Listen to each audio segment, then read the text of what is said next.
আজকে যে ঘটনাটা ঘটেছে খুবই একটা ভয়াবহ একটা অবস্থা। ঘটনাটা ঘটেছে ভোর রাতে, সেহরির টাইমে, 3:40-45 মেবি আমাকে ফোন করা হয়েছে। 3:45-এ 45-50 দিকে আমাকে ফোন করা হয়েছে।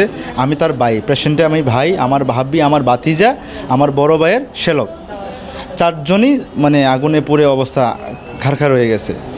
এখন আমাকে পাশের যে জনগণরা তাদেরকে উদ্ধার করছে, বাসার থেকে উদ্ধার করার পর পিকআপে করে হসপিটালে নিয়ে আসছে। প্রথম হচ্ছে কাহিনী, আমার ভাই ভাবি তারা মনে করে রাতে ঘুমাচ্ছে, সেহরি খাওয়ার জন্য তরকারি গরম করতে যায়, গ্যাসের চুলাটা যখন সুইচ দেয়, ম্যাচ যখন বাড়িয়ে দেয় তখন ধাম করে ব্রাস্ট হয়ে যায়। গ্যাসের চুলার সাথে তার দরজাটা ছিল, দরজাটা একদম উড়ে যায়। দরজার থেকে পাশে তার বড় গেট ছিল, বাসার গেট ছিল। বাসাটা হচ্ছে 6তলা, বাসার 6তলা, তারা গ্রাউন্ড ফ্লোরে রুম ছিল, অ্যাপার্টমেন্ট হিসেবে গ্রাউন্ড ফ্লোরে রুম ছিল। মেন গেটটা উড়ে যায় এবং তাদের যে রুমের দরজা ওইটা উড়ে যায়। পাশে তার জানালা ছিল, পাশে দেওয়াল ছিল, উপরে দেওয়াল ছিল, সব দুমড়ে মুচড়ে যায়। এক কথায় বলা যায় একটা ধ্বংসস্তূপ হয়ে যায় পুরো বাসাটা। তারপর ওইখানে স্থানীয় লোকজনরা তাদেরকে উদ্ধার করে এই বানি ইউনিটে নিয়ে আসে, বানি ইউনিটে অ্যাডমিট করে এমার্জেন্সিতে। আমাকে ফোন করে আমার ভাই জনগণরা পায়, স্থানীয় জনগণরা উদ্ধার করার পর আমাকে যে কোনো আল্লাহর অশেষ রহমতে আমার ফোন আসে।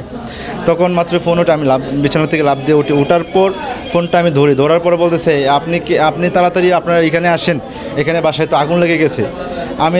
আমি দিশেহারা, আমার ভাই, আমার ভাবি, আমার ভাতিজা, আমার তালাতো ভাই, তারা এই অবস্থা, আমি তো দিশেহারা। আয়সা আমি তাদেরকে পাই নাই। তাৎক্ষণিকভাবে আমি আমার মোটরসাইকেল করে আমি হসপিটাল চলে আসি। হসপিটালে এসে দেখি ইমার্জেন্সিতে ভর্তি করা হচ্ছে। তারপরে সার্বিক সহযোগিতা মনে করেন আল্লাহর রহস্যের মতে আমার বেসিক্যালি আমার যে ভাবি উনি 75% বান পুড়ে যায়। ডক্টর সকাল থেকে বলতেছে ওনার অবস্থা ভালো না, উনি ডেড, যে কোনো মুহূর্তে মারা যাবে। 1 ঘন্টা বাঁচতে পারে, 3 ঘন্টা বাঁচতে পারে, 3 দিনও বাঁচতে পারে, বলা যাচ্ছে না, যে কোনো মুহূর্তে উনি মারা যাবে। সকাল থেকে ওনাকে আইসিইউর কোনো ব্যবস্থা করা হয় নাই। আমরা সবাই জোরাজুরি করে তাৎক্ষণিকভাবে একটা ব্যবস্থা করে আইসিইউর ব্যবস্থা করা হয়। আইসিইউতে নিয়ে আসছি। এখন তারা বলতেছে সকাল থেকে কেন আইসিইউতে নেওয়া হয়নি? সকাল থেকে কেন নেওয়া হয়নি এটা আমরা সংশ্লিষ্ট কর্তৃপক্ষ আমাদের কোনো রুলস বলে নাই, কোনো কিছু আমাদেরকে বলে না। ওনারা ইমার্জেন্সি রুমেই ফেলে রেখেছে। মানে এটা আমি বলতে পারতেছি না কিসের জন্য। ওরা ইমার্জেন্সিতে রেখেছে। ওরা বলতেছে আইসিইউ খালি নাই, আইসিইউ খালি হলে আইসিইউতে নিয়ে যাব। পরে মনে করেন আমরা সবাই একে করে জড়ো হয়ে আমরা একটু চাপ সৃষ্টি করাতে ওরা আইসিইউ দিতে বাধ্য হয়। আধা ঘন্টা হবে মেবি আমরা আইসিইউতে নিয়ে আসছি। এখন বলতেছে লাইফ সাপোর্টে নিয়ে যাওয়ার জন্য। লাইফ সাপোর্টে নিয়ে গেলে তার যে বান যে পুড়ে গেছে, লাইফ সাপোর্টে যে নলটা ঢুকাবে, ওই নলটা ঢুকানোর কোনো অপশন নেই। নলটা ঢুকানোর সঙ্গে সঙ্গে সে মারা যেতে পারে, এই হচ্ছে অবস্থা।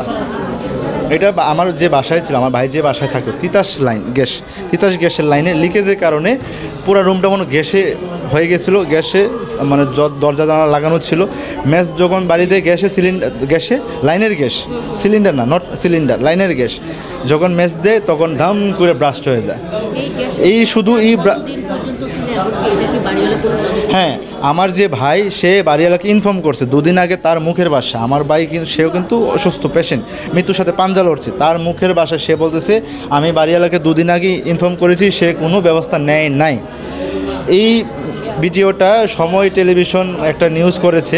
বাড়িওয়ালা, আমরা তো সবাই 4 জন, আমার তো পেশেন্ট 4 জন, আমার ভাই, আমার ভাবি, আমার ভাতিজা, আমার তালত্ব ভাই, তাদেরকে নিয়ে আমি দৌড়াদৌড়ি করতেছি। ঢাকা শহরে আমার ভাই ভাবি থাকে, আমি আমার ফ্যামিলি থাকে। আমার ফ্যামিলি গ্রামে, আমার ভাইয়ের ফ্যামিলি তো অসুস্থ। দৌড়াদৌড়ি করতেছি। মিডিয়া ওইখানে যাচ্ছে, সময় সংবাদ গিয়েছে, এখন সংবাদ গিয়েছে, যমুনা টেলিভিশন গিয়েছে। বাড়িওয়ালা যেভাবে উপস্থাপন করেছে সম্পূর্ণ দোষ চাপানোর চেষ্টা করছে আমার ভাবির পক্ষে। সম্পূর্ণ দোষ আমার ভাবির, কিন্তু এটা মিথ্যা, সম্পূর্ণ বানোয়াট। কেউ কি চায় ইচ্ছাকৃত তার জীবনটাকে ধ্বংস করার জন্য? 4টা নিরীহ প্রাণ কি ধ্বংস করার জন্য কেউ কি চায়? কোনোভাবে পসিবল না।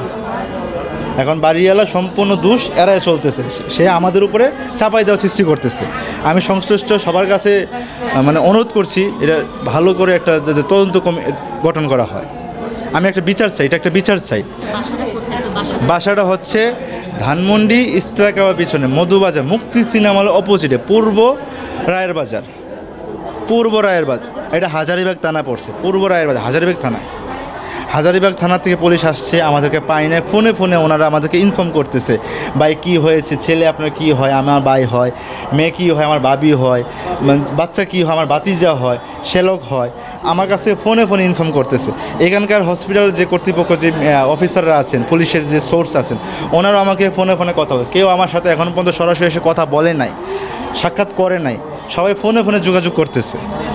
আপনাদের নিউজ কি এ পর্যন্ত শুধু বাসা পর্যন্ত হয়েছে, হাসপাতাল পর্যন্ত এখন পর্যন্ত নিউজ হয় নাই, এখন হয় না। আমি দেশবাসীর কাছে একটা আবেদন করছি, আমি এটা সুষ্ঠু একটা তদন্ত বিচার চাই।